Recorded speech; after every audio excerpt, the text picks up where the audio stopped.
Good morning. Hopefully, the volume is great. It's really kind of a check that I'm doing this morning. I'm going on to do one of my favorite podcasts at Hilaritas Press, and so I'm kind of checking my technology here. So, the interview today is going to be about what I call probability engineering, which in essence is a method for creating deja vu by design. And rather than deja vu by happenstance, where you have the feeling of maybe experiencing something again, this is more deliberate, where you're creating a moment of deja vu with purpose. And so there's going to be a book out on my website, zackwest at i2c2.com. And I just want to do maybe a little reading from the forthcoming book to get some of these ideas out there and coalesced into a format that I like. So first, what you do is you choose a result, and this can be either an answer to a question, which I call decoding, or it can be influencing an event, which I call encoding.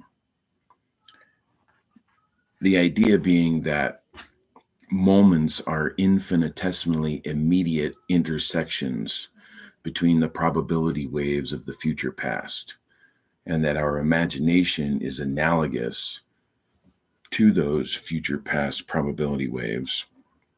And through a prodigious use of the imagination, we can influence those probability waves to collapse into a moment of deja vu by design. So once you've chosen your result, your whether you want to answer a question or even find something that you may have lost, you're downloading a moment where you have found it, probability permitting. Or you decide to encode, and this would be if you want to make something happen, then you watch your imagination and you create a moment of deja vu so that this moment that you want to witness collapses as a moment of deja vu by design. Example being, I'm a musician and I would love to play the stage Red Rocks.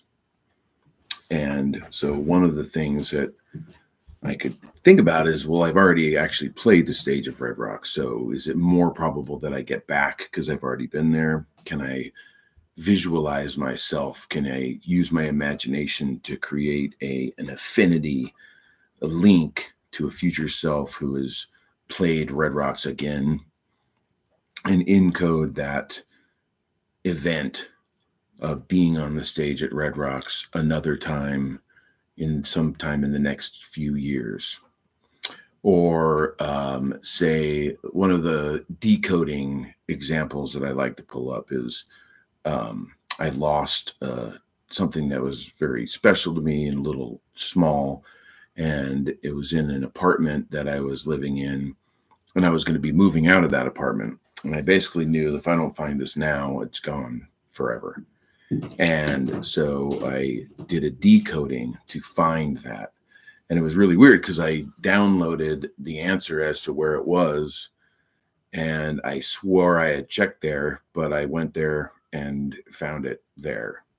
So it was an odd experience, but it's a good example of a decoding that worked for me.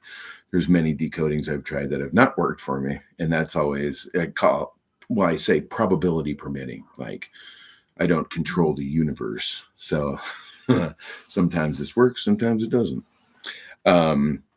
There's also ways to create like entities, much like a child creates an imaginary friend.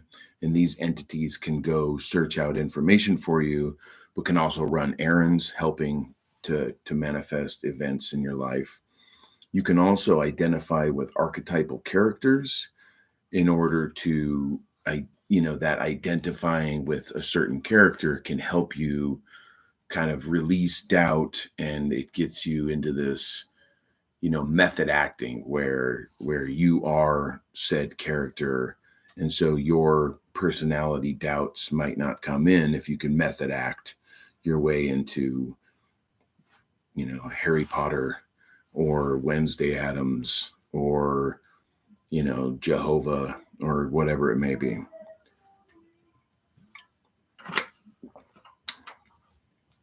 Then all of this, I feel like, um, to me, the most important thing to do with any of this is to create what I call pataphysical narratives.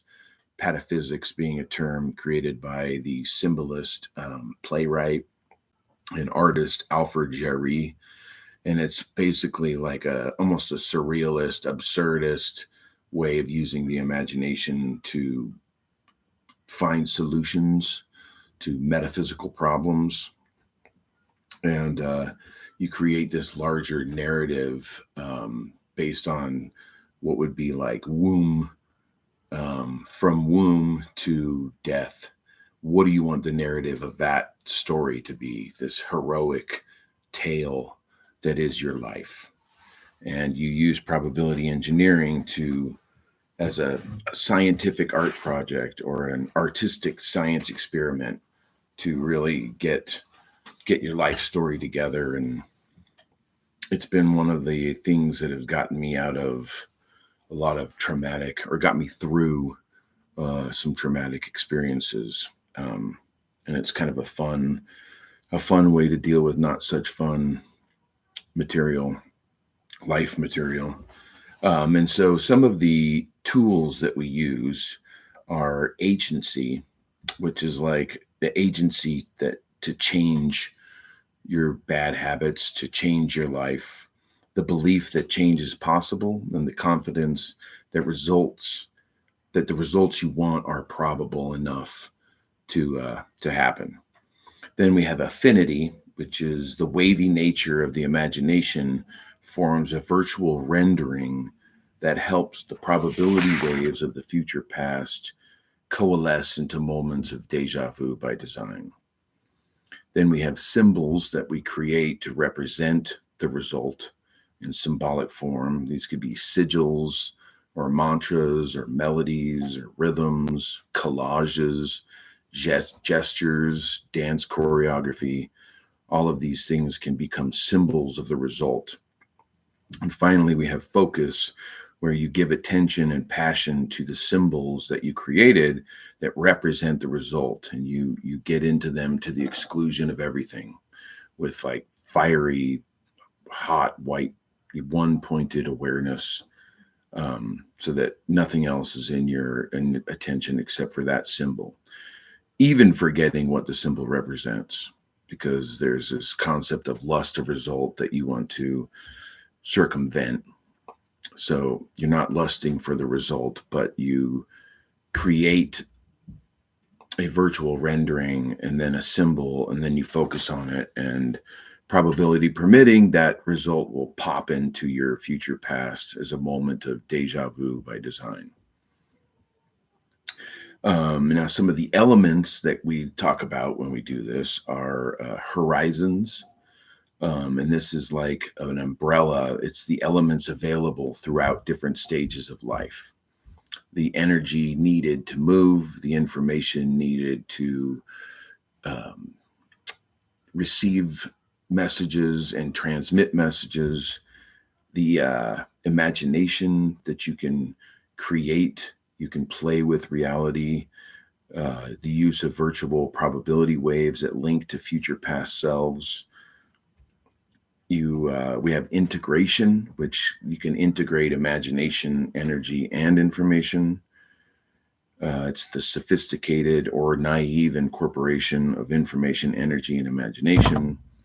And then we have entropy, which are like clumsy movements, multiplying micro states, confusing messages. It's a spread, like a messy spread, unwieldy, perplexing, convulsive, and sporadic. And there's ways to use each one of those elements. Does the result you want have more to do with movement and energy? Does that have more to do with message and information? Is it within the current horizons of your life story? Do you need to broaden your horizons? How do you integrate the information and energy coming to you during your day? And how do you stave off or play with entropy through engineering? You think about a bridge, a well-built or well-engineered bridge staves off the messy spread that might collapse a less well-built bridge. And so using these elements, horizons, information, energy, imagination, integration, and entropy, all help you build a life story that acts as a bridge between all the stages of lives that you have. I said lives, plural. So we can get into that later. Then the techniques, I also have a ritual technique that I go through where it starts with centering, and that has to do with like intoning sounds into the central channel. There being spheres and spools and a hollowness inside. It acts like almost like a pump. So you have a sphere and a spool and a sphere, and then your belly's a spool and your pelvis is a sphere. And you intone using vowels to those 5 different areas of the body in order to center yourself. Then you encompass by making sort of a map of your world that surrounds you in the immediate environment. Then if you want, you can archetypally align yourself. You can identify with a transpersonal source. Then you have what I call the exhibitionist exposition, where you actually do the encoding, where you focus on the symbol for decoding or encoding that you've chosen. And then you close the time, space, house by another encompassing, which is mainly for cleaning up the energetic environment. And then you finally end with a centering, which is basically sealing the deal. And it's the same as the first centering with the added intent towards closing down shop. And then you go about your day.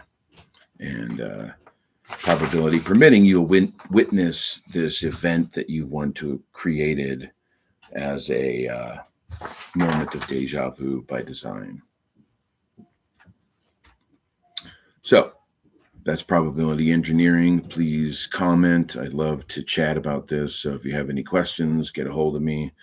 And I will be coming on to do some of these lives periodically.